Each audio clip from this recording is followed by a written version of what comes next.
Yep, that's my city right now. I don't even have the words to really say how I'm feeling right now.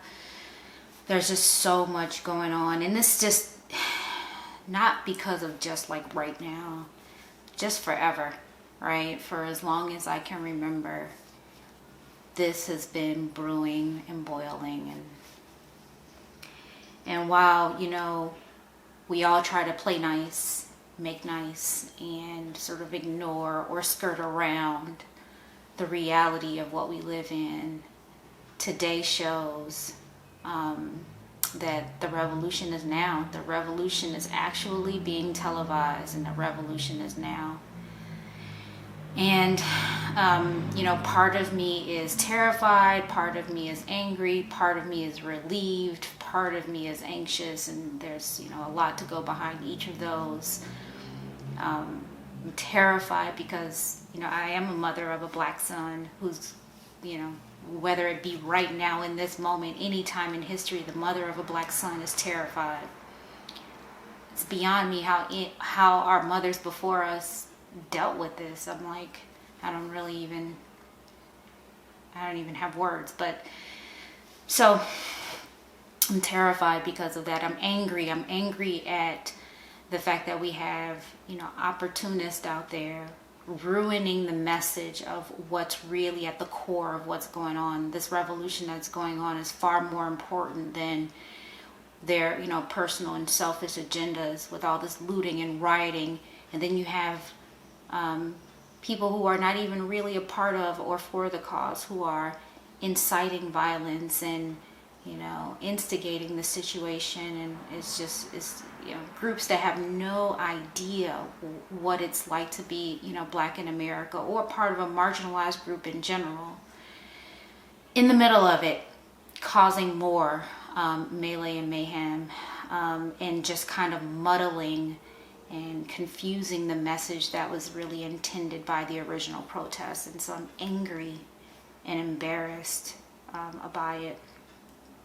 I'm anxious because this is a catalyst for change, and I'm hoping that we leverage the momentum that we've gained and the international platform that we've gained to do the right things, to dismantle the socioeconomic disadvantages in the system that's in place to keep marginalized people down. I really sometimes Toni Morrison said it best, and I'm going to paraphrase here, but she said something to the effect of, the problem is with the people who are in power, because they need for others to be kneeling in order to feel tall. And the problem is with you, those who are in the majority, and not with us. And we wish you would just leave us out of it. You need to figure out your issues.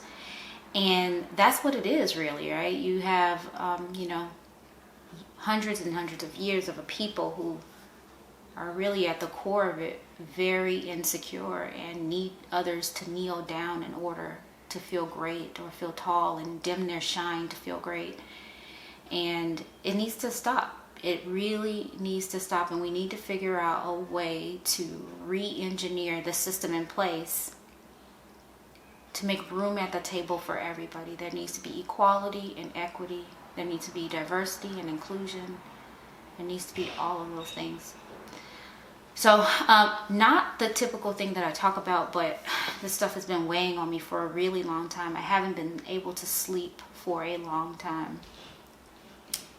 Obviously, before George Floyd, I started to have night terrors with Ahmaud Arbery, and I can't shake this. I spend a lot of time thinking about it, mourning over it, feeling scared about it, feeling angry and anxious about it.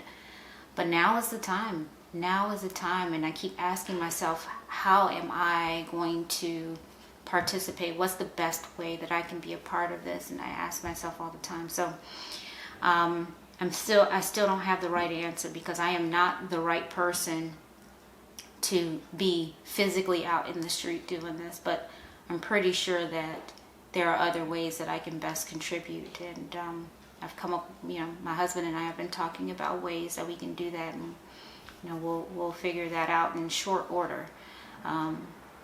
But I just want to make sure that I'm using the right tools to dismantle the master's house. I don't want to use the master's tools to dismantle the master's house, because it won't work. It won't work. So I'm thinking through it very clearly to make my next steps, and I want you to do the same. But right now, you guys, I am in mourning. I am spiritually, mentally in mourning about all the things that are happening right now, and I just wanted to the camera to talk about it, to speak about it, have you think about it. I wish my platform were much bigger. I wish my reach were much bigger for times like this, where I could have better dialogue and bigger and broader dialogue with more people, bring awareness to such topics to more people. But I have what I have you, and we're going to start this dialogue and this conversation together. So this is an out of cycle video, of course, but I want us to talk about this. I'm going to keep with my normal content, Sundays and Wednesdays, but in between, as I kind of think of things and I want to talk to you about things, I will be posting more. But thank you for, popping on to look at this, and hopefully we can start some dialogue in the comments down below. I want to hear from you. Thank you. Bye.